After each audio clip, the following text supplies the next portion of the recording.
시편 37장 23절에서 26절 말씀 찾은 줄 알고 제가 읽겠습니다. 여호와께서 사람의 걸음을 정하시고 그의 길을 기뻐하시나니 그는 넘어지나 아주 엎드러지지 아니함은 여호와께서 그의 손으로 붙드심이로다. 내가 어려서부터 늙기까지 의인이 버림을 당하거나 그의 자손이 걸식함을 보지 못하였도다. 그는 종일토록 은혜를 베풀고 꾸어주니 그의 자손이 복을 받는도다. 아멘. 우리가 이 땅에서 뭔가를 사랑할 때 우리는 그 사랑에 대해서 굉장히 많은 변명을 덧붙일 때가 있습니다. 문제는 그 변명이 너무나 또 자연스럽게 그냥 당연히 이것이 옳다라고 여길 때가 너무나 많은 거예요. 극단적인 얘기긴 하지만 우리가 뉴스에서 굉장히 많이 접하는 사건 사고 중에 한 가지가 있죠. 그게 뭐냐면 바로 이 데이트 사고예요. 데이트 사고.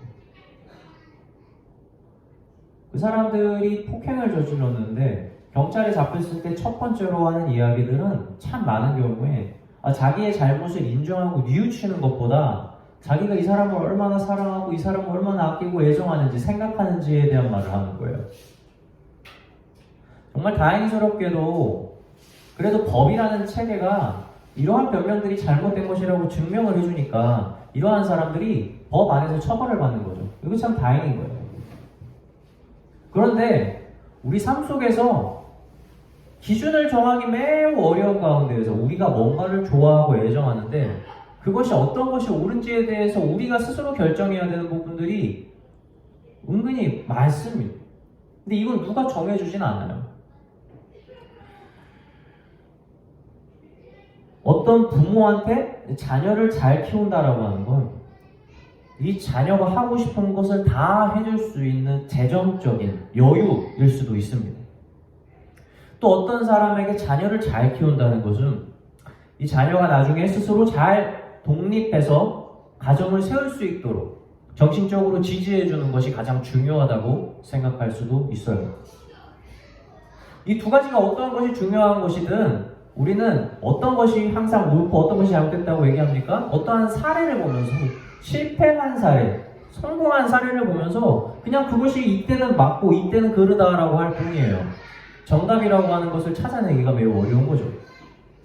우리의 삶에서는 이처럼 이것이 정말 올바른 사랑이냐? 아니면 이것이 올바르냐라고 하는 것을 결정하기가 애매한 것들이 정말 너무 많고 그러한 결정을 우리가 직접 내려야 할 때가 생각보다 많다는 겁니다. 문제는 이러한 결정을 내려야 되는 순간들이 이 교회 내에서도 존재해요. 1096년부터 약 200년 동안 무슨 전쟁이 있었냐면 이 십자군 전쟁이 있었습니다. 이게 약 9차에 걸쳐가지고 200년 동안 지속된 전쟁이에요. 이 전쟁이 어떻게 시작됐습니까? 그 예루살렘을 이도교로부터 다시 되찾기 위해서 사람들이 불같이 일어난 겁니다. 근데 이때 당시에 일어났을 때 사람들이 마음이 내가 하나님의 성전을 꼭 되찾겠다. 그래 그들의 신실한 어떤 신앙으로 시작을 했습니다. 그런데 이것이 시간이 지나면서 정치적인 것들이 계속해서 개입을 하고 그죠? 그리고 점점 변질되기 시작을 하는 거예요. 사람들의 개인적인 이윤관계가 조금씩 들어가기 시작을 한 겁니다. 마침내 이 사람들이 점령을 했습니다. 전쟁에서 성공을 한 거예요. 그래서 그 예루살렘을 다 정복하죠. 그런데 그 정복 과정에서 어떤 일을 저지릅니까? 그 안에 거하고 있는 모든 이도교 사람들을 다 죽여버려요. 거의 얼마 남기지 않고. 그 며칠 동안 사람을 죽였냐면 하루 이틀이 아니라 7일 동안 사람을 죽였다고 합니다. 너무 시체가 많아서 십자군들이 그 시체 처리하다가 십자군들이 죽어나갈 정도였다고 해요. 얼마나 큰 사력을 벌인 겁니까? 나중에 전쟁이 끝나지 않았어요. 결국 나중에 다시 또 쳐들어옵니다. 이슬람 교도들이 또 쳐들어와요. 그때 살라딘이라고 하는 장군이 지도해가지고 쳐들어왔죠. 그때 어떻게 됐습니까? 다시 점령당했어요. 그런데 이슬람교도 사람들이 어떻게 한 줄 아십니까?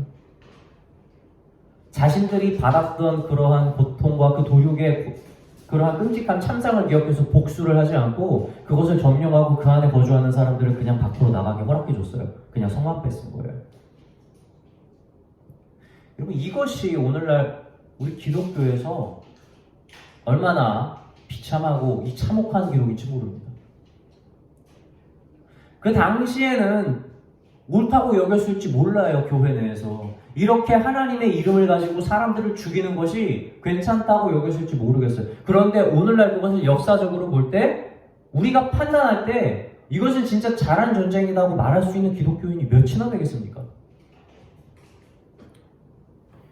우리는 알아야 돼요.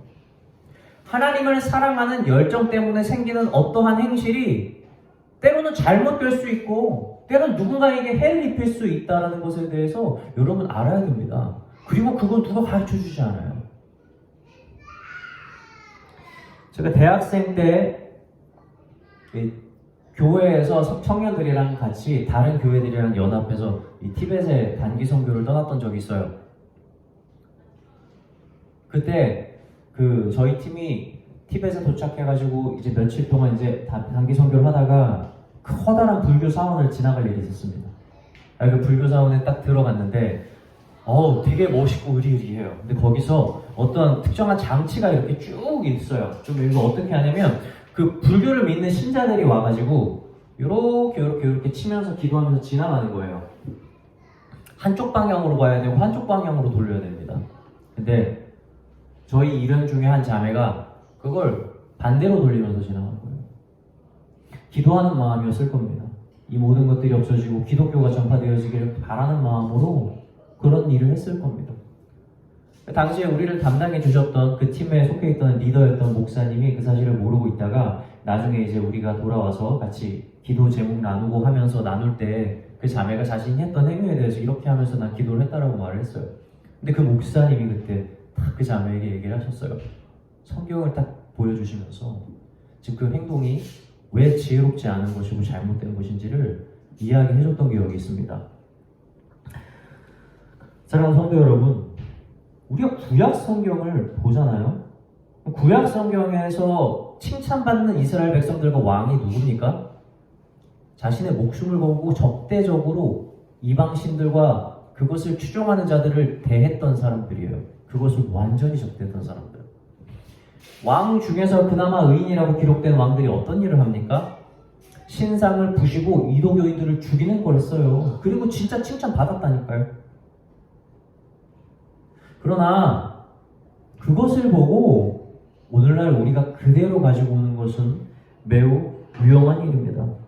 그 당시에 있었던 하나님은 그 당시에 이스라엘이라는 나라를 다스리는 특수성이라고 하는 것을 그 가운데에서 존재했다는 사실을 기억해요. 하나님께서 이스라엘 백성들에게 하시고 싶었던 메시지가 너무나 분명했던 시대예요. 다른 게 없습니다. 그게 뭡니까?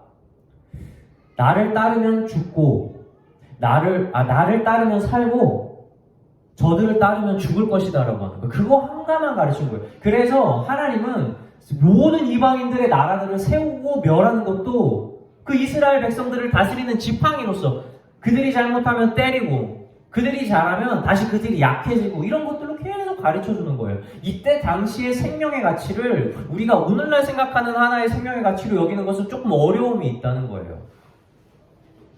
하나님의 가르침은 너무나 직접적이었던 거죠.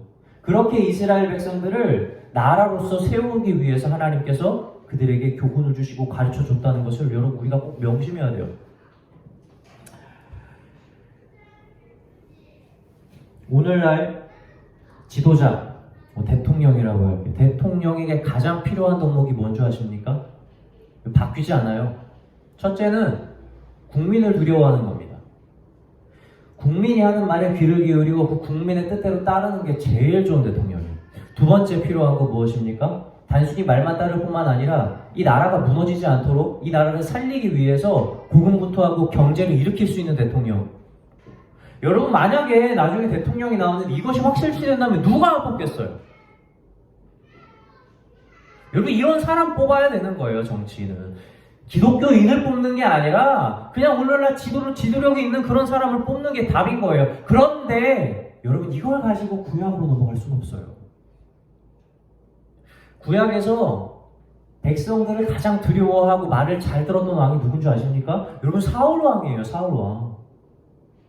이 사울 왕은 나중에 전쟁을 벌여서 2번의 승리를 하는데 이 2번의 승리로 인해서 버림을 받습니다. 오히려 그 전쟁이 뭡니까? 첫째는 바벨론과의 전쟁이었어요. 이때 원래 전쟁을 하기 전에 선지자가 먼저 와서 하나님께 제사를 드려야 되는 게 법이거든요. 근데 기다렸어요. 사울 왕이. 이 사람이 뭐 하나님을 안 믿거나 뭐 무시하거나 이런 왕도 아니었거든요. 근데 7일이 지났는데 사무엘이 오지 않는 거예요. 전쟁해야 되는데. 근데 국민들이 어떻게 됐습니까? 그때 다 백성이 요동해가지고 전쟁은커녕 굴에 들어가서 숨고 다 더 대피하는 거예요. 난리가 난 거예요. 그래서 이 왕이 어쩔 수 없이 자기가 빨리 제사를 지낸 겁니다. 국민들 마음 잡으려고. 그게 사울 왕의 첫 번째 죄가 됐어요. 사무엘이 할 일을 자기가 한 것이죠. 두 번째 아말렉과의 전쟁에서는 어떻게 했습니까?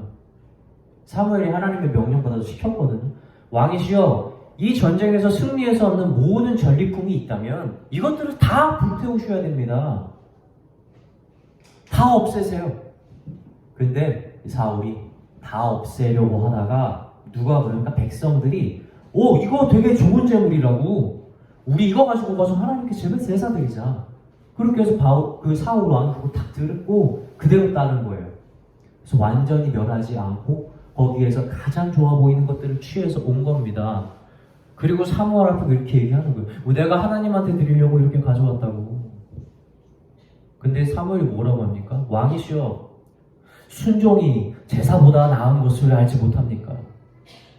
그래서 하나님께서 이 사울 왕을 왕으로 세운 걸 후회하시고 그를 내려버리는 거예요. 그렇게 예정이 돼버린 겁니다. 사울 왕이 뭐라고 말하냐면 사무엘상 15장 24절에서 이렇게 말합니다. 내가 백성을 두려워하여 그들의 말을 청종했습니다. 오늘날에는 가장 중요하고 필요한 덕목이 여러분 이 이스라엘의 컨텍스트엔 절대 맞지 않아요. 사울 왕이 해야 되는 게 자기의 나라와 백성들을 위해서 그들의 말을 청종하고 순종하는 것이 아니었어요. 그때 당시에는 뭘 해야 됩니까? 오로지 하나님의 말씀을 듣고 그대로 순종하는 것이 그 당시에 왕이 해야 될 일이었습니다. 그런데 사울 왕은 그렇게 하지 않았습니다. 그리고 우리의 왕들 중에 굉장히 대단한 왕이 한 분 더 있습니다. 이 왕은 이스라엘을 얼마나 사랑했는지 몰라요. 이스라엘 나라가 전쟁에서 지지 않도록 끝까지 버티고 싸웠던 왕, 아주 영호 같은 왕이었죠. 누굽니까? 시드기야예요. 이 시드기야 왕은 남유다의 마지막 왕이었는데 그가 이스라엘을 지키기 위해서 끝까지 버팁니다. 지들 쳐놓고 싸워요. 항복을 죽어도 안 하는 겁니다. 이스라엘을 지키겠다는 집념 하나 가지고 그렇게 싸운 거예요. 거의 2년 가까이 싸운 거죠. 그때 나라 안에서 무슨 일이 발생합니까? 먹을 게 없어가지고 자기 자식을 잡아먹는 일이 생기는 거예요. 굉장히 비참한 일이 생기는 겁니다. 왕한테 뭘 가지고 고소합니까? 오늘 내 자식 먹으면 내일 얘 자식 먹자고 했는데 얘가 자기 자식 숨긴다고 이런 걸로 싸웠던 나라가 되는 거예요. 얼마나 비참했는지 몰라요. 이 시드기야가 끝까지 버티는 거예요. 오늘날로 이 가치관 따져볼까요? 솔직히 지금 러시아랑 싸우고 있는 우크라이나의 젤렌스키 대통령 같지 않습니까? 내가 이 나라 끝까지 지키려고 나도 힘들고 죽을 것 같은데 버티는 거예요. 근데 그러면 안 됐어요. 그때는 예레미야 통해서 얘기했거든요. 이거 하나님 뜻 아니고 내가 너희들 지금 이 나라를 떠나서 70년이란 기간 동안 회복의 기간을 거쳐서 내가 이 땅을 완전히 싹 갈아엎고 다시 시작할 거야 라고 얘기를 하는 거예요. 이게 하나님의 뜻이었어요. 근데 시드기야의 귀에는 그게 안 들어가요.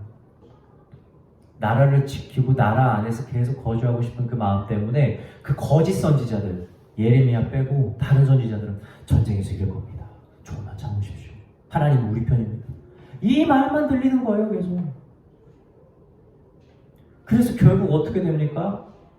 전쟁을 지게 돼요. 거의 2년 가까이 진을 친 바벨론. 여러분 바벨론 정말 신사적인 나라거든요. 바벨론 여러분 잔인하지 않아요. 바벨론의 정책 자체가 엄청나게 유한 정책으로 유명한 나라예요. 이 나라는 사람들을 점령하면 절대 죽이지 않고 자기 나라로 다 불러들이고 다 보장해주고 살 권리 주고 심지어 그들 가운데서 능력 있는 사람들은 다 세워요. 그리고 자기들의 지식을 전파하고 가르치는 사람들이 바벨론 사람들이었어요. 그런데 이 바벨론이 1년 반 넘는 전쟁을 벌이니까 이 사람들이 약간 미친 거예요. 그래서 어떻게 합니까? 아주 다 죽여버린 거예요. 들어와서. 마치 십자군 전쟁 때 그러한 우리 기독교인들이 그리스도교인들이 그러한 일을 저지른 거죠. 그들이 그런 일을 저지른 겁니다. 왕도 너무 열받아서 왕 무릎을 꿇고 그 자식 데려와서 보는 눈 앞에서 죽인 다음에 보는 거 끝나자마자 그 왕의 두 눈을 뽑아버리는 겁니다. 그렇게 해서 끌려가는 거 얼마나 비참한지 몰라요. 그 왕의 실수 때문에 이스라엘이 그냥 나라가 멸망하는 게 아니라 진짜 사람들까지 거의 다 죽임을 당한 거예요. 그래서 예레미야가 왜 눈물의 선지자가 됐습니까? 그걸 다 지켜본 거예요, 그걸. 그래서 예레미야 다음에 예레미야 애가입니다. 얼마나 그 죽음들이 비참한지. 엄마가 애를 젖을 먹이는 거예요. 그러다 칼 맞아 죽었어요. 그 엄마가 옆에서 쓰러졌는데 애는 울면서 젖을 빠는데 그 엄마의 젖에서 모유가 나오지 않고 피가 나오는 거예요. 이런 것들을 보면서 예레미야의 마음이 완전히 무너져 버린 겁니다. 그렇게 슬픔을 느낀 거예요. 그래서 슬픔의 선지자 아닙니까? 눈물의 선지자. 오늘날에는 필요하죠. 우리 나라를 지키기 위해서 끝까지 자기 생명까지 내어놓고 싸울 수 있고 번영하기 위해서 노력하는 지도자 필요할 수 있습니다. 그러나 여러분 이스라엘은 아닌 거예요. 그렇게 이스라엘이 완전히 함락돼서 무너졌어요. 그리고 나서 어떻게 됐습니까? 이 바벨론의 포로로 다 잡혀가게 됩니다. 이제 이스라엘 백성들은 이제 디아스포라 세대가 된 거예요. 다 뿔뿔이 흩어지게 되는 겁니다. 그 가운데에서 바벨론에서 이제 총망받는 애들을 데리고 이제 얘네들을 키웁니다. 그리고 얘네들한테 왕 아래에서 섬길 기회를 들어서 궁전으로 불러들이죠. 그 중에서 한 사람이 바로 누굽니까? 다니엘이에요, 다니엘. 우리가 잘 알고 있는. 이 다니엘이 이 바벨론의 왕 느부갓네살 왕 아래에서 이제 일을 하게 됩니다. 자, 그러면 우리 생각에는 자 이제 다니엘이 민족을 사랑하는 사람이라면 능히 어떻게 해야 되겠습니까? 복수의 칼날을 갈아야죠. 왕 앞에 칼날을 기다리면서 왕을 암살할 시도를 한다든지 아니면 그렇게 안 한다 할지라도 이 느부갓네살 왕이 무너지든지 아니면 어떻게든지 자기의 나라를 무너뜨리니 원수인 바벨론은 어떻게든지 피해를 주는 게 애국자 아니에요? 근데 세상에 이 다니엘이 완전히 충신이 돼버려요. 이걸 오늘날로 따지면 다니엘은 민족의 역적인 겁니다. 우리나라도 그런 역사 겪지 않았습니까? 아니 일본이 쳐들어와가지고 우리 얼마나 힘들었어요. 그럴 때 우리한테 민족의 영웅이 누굽니까? 무릎 꿇지 않고 끝까지 싸웠던 독립 위해서 싸웠던 유공자들 아니에요. 근데 이 다니엘은 진짜 지 왕궁 들어갔다고 어떻게 쥐가 이렇게 해요? 민족들 그렇게 다 죽은 거 기억 못합니까? 그렇게 생각하기 쉽지 않아요. 다니엘이 얼마나 충신이었는지 몰라요. 나중에 느부갓네살 왕이 어떤 꿈을 꿨는데 이 꿈 때문에 너무 고통스러운 거예요. 해석이 안 돼가지고. 자기 종들을 불렀는데 해석을 못하니까 어떻게 합니까? 얘네들을 다 오게 가둬버려요. 이거 너희들 해석 못하면 다 죽여버릴 거야. 사람을 찾다가 나중에 다니엘이 온 겁니다. 다니엘이 그 왕 앞에 섰을 때 그 왕의 마음을 시원하게 해주는 꿈의 해석을 해줍니다. 그리고 완전한 신뢰를 얻어요. 다니엘이 그 정도만 충신이 아니었어요. 다니엘은 느부갓네살 왕 다음에 왔던 벨세살 왕한테도 그가 겪었던 환상에 대한 해석을 그대로 해주죠. 왕들이 어떻게 할 수 없는 다니엘이었던 거예요. 게다가 벨사살 왕 다음에도 다리오 왕이 세워지는데 이 다리오 왕은 다니엘을 얼마나 사랑했는지 몰라요. 다니엘은 그냥 충신이 아니었어요. 왕들이 존경하고 사랑하는 자였어요. 그래서 이 다리오 왕은 얼마나 얘를 사랑했냐면 나중에 이 다리오 왕 때 다니엘이 모함을 당해가지고 사자굴에 던져지거든요. 근데 다리오 왕이 자기가 실수한 걸 안 거예요. 아, 내가 괜히 법안 이렇게 만들어가지고 내가 사랑한 다니엘이 죽게 생겼구나. 그래가지고 다니엘이 사자굴에 던져졌을 때 다니엘에게 야, 네 하나님이 널 구원해 주실 거다 이렇게 얘기하고 그날 저녁부터 아무것도 먹지 않고 금식을 해요. 밤에 잠도 잘 못 잡니다. 그리고 새벽이 되자마자 우리 다니엘이 살았는지 확인하려고 그 굴로 달려가는 거예요. 아, 다니엘 진짜 얼마나 중심입니까? 아니, 적어도 말이에요. 이스라엘을 멸망시킨 나라인데 좀 대충 일해야 되는 거 아닙니까? 어떻게 이렇게까지 많이 일을 해? 아니, 이 나라가 바벨론이 다니엘이 없으면 안 될 정도인 거예요. 이런 민족의 반역자 아니에요?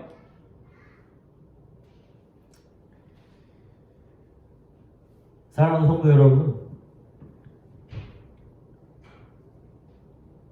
그럼에도 불구하고 백성을 두려워하고 나라를 지키기 위해 수고했던 아까 얘기했던 이스라엘 왕들보다 우리는 다니엘을 더 주목할 수밖에 없습니다. 다니엘이 보여주는 건 뭐냐면 하나님의 나라가 이 땅에 있는 나라에 있는 것이 아니라 그것을 믿고 따르는 나한테 있다라는 확신을 다니엘은 가지고 있었기 때문이에요. 하나님의 나라가 믿는 자들에게 있는 거라고요. 뉴스 보니까 어느 목사가 그랬더라고요. 나라가 있어야 교회가 있을 수 있다고. 언제 나라가 있어야 교회가 있었어요? 거짓말이에요. 나라가 있어야 교회가 있는 게 아니라 교회가 나란 거입니다. 우리가 그토록 찬양하고 우리가 따르는 교회가 언제였습니까? 모세가 나라가 있었을 때 하나님을 섬겼습니까? 그들이 나라도 없고 떠돌아다니는 광야의 40년이 우리에게 교회인 거예요. 오히려 그때 하나님의 역사를 우리에게 도전히 받는 겁니다. 이스라엘은 나라를 세우고 땅을 점령하고 왕을 세웠을 때는 오히려 더 나라 같지 않았어요. 그러나 바벨론에게 침략을 당하고 완전히 부서지고 그들이 디아스포라 세대가 되어서도 하나님을 찬양할 때 그때 하나님이 그들과 함께 했고 그들이 바로 하나님의 나라가 된 겁니다. 어디 교회가 나라 위가 있습니까? 어디 교회가 이 땅 위에 서겠어요? 여러분 속지 마세요. 우리는 삶 가운데서 우리가 너무나도 분별을 못하고 속일 때가 있어요. 주님, 이거는 있어야 내가 당신을 섬기죠. 그래도 이 정도는 있어야 우리가 교회를 교회라고 하죠. 그래도 이 정도는 있어야 당신이 오실 만한 곳이죠. 어디 하나님이 이 땅에 뭐가 있어요? 하나님한테 그냥 발등상이에요. 하나님한테는 아무것도 아닙니다.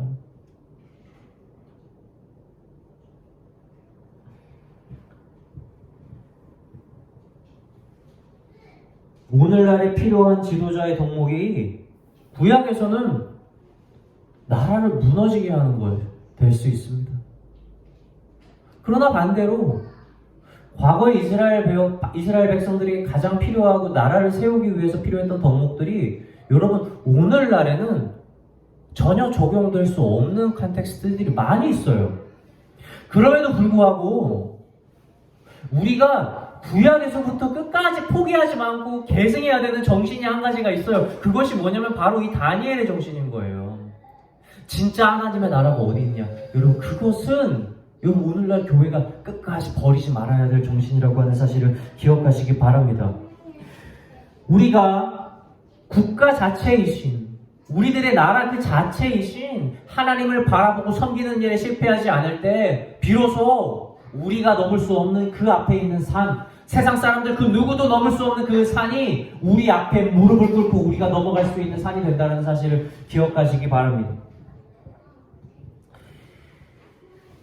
가장 비참한 모습이고 가장 낮은 곳에 있었던 요셉 앞에 바로 왕이 꿈으로 고통받은 겁니다. 그래서 그 바로 왕이 요셉의 그리고 이스라엘 나라가 세워지는 발판이 된 거예요. 가장 높은 자가 가장 낮은 자의 발판이 되어서 이스라엘을 세우게 된 겁니다. 다니엘도 마찬가지죠. 나라를 빼앗긴 포로였던 아무것도 없는 다니엘이 꿈으로 고통받는 바벨론 앞에 서게 된 거예요.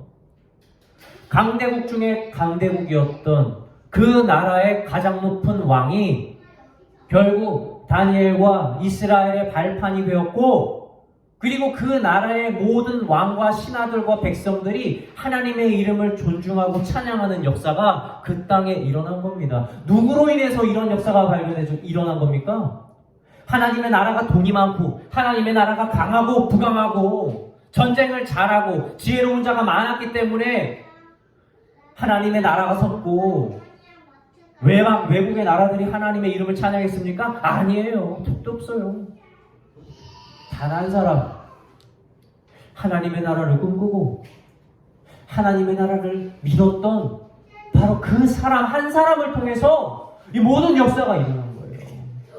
아무리 높은 산도 하나님 앞에 순종하는 사람 앞에서는 여러분 아무것도 아닌 거예요. 저는 저와 여러분의 삶이 그랬으면 좋겠어요.